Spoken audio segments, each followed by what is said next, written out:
澳門樓市咧就近排連續2次咧就加甜，咁啊近排咧阿施生亦都喺香港頻頻入市，咁啊特登今日邀請到阿施生嚟到澳門，咁啊同我哋一邊食晏咧就一邊同我哋講下澳門樓市嘅發展趨勢啊。好，施生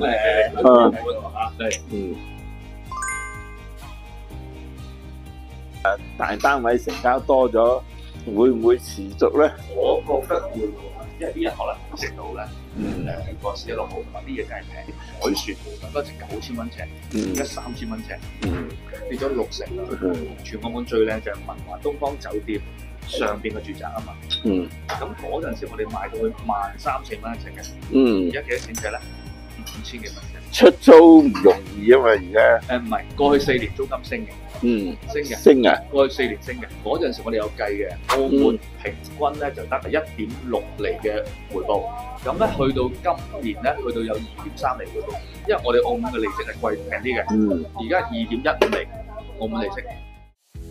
但係我睇到最近政府咧係開始關注房地產，因為之前咧就政府盡量唔喐。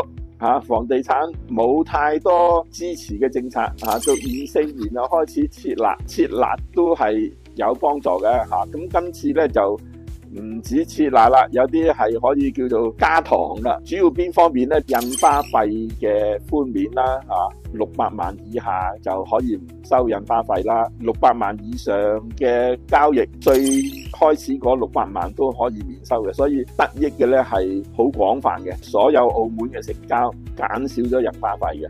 另一個咧就係按揭嘅成數增加啦，由7成增加到8成，令到買家嗰個購買力增加嘅。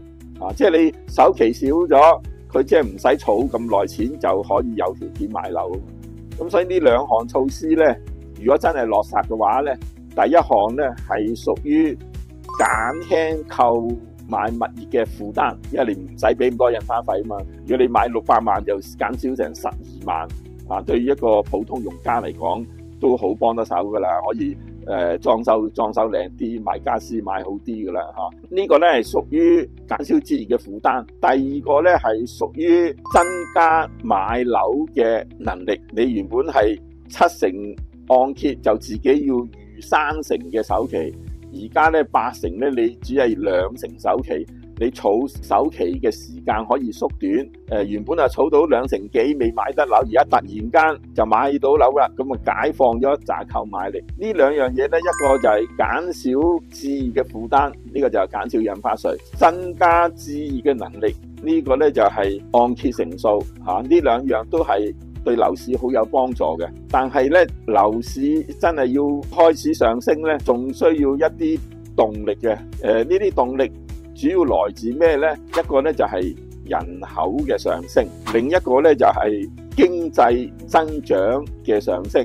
冇人口上升，即係冇實際需要啦。你唔會買層樓出嚟空置封塵噶嘛，你無論出租抑或再轉讓，都要人口增加。即係澳門如果想真係樓市興旺起上嚟呢，首要就係要增加人口，另一個呢就要增加經濟嘅增長。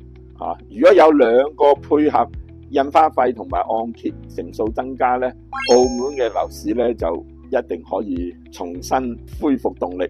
因為呢段時間由於房地產市場嘅淡靜，影響一般人嘅資產蒸發，令到澳門嘅消費意欲投資能力都備受破壞嘅。政府重新關注房地產市場呢係正確嘅，即係如果令到房地產市場能夠企穩，大家嘅資產唔再蒸發啦，咁大家就樂於去消費，樂於做新嘅投資。呢兩項措施我基本上係肯定佢有價值嘅。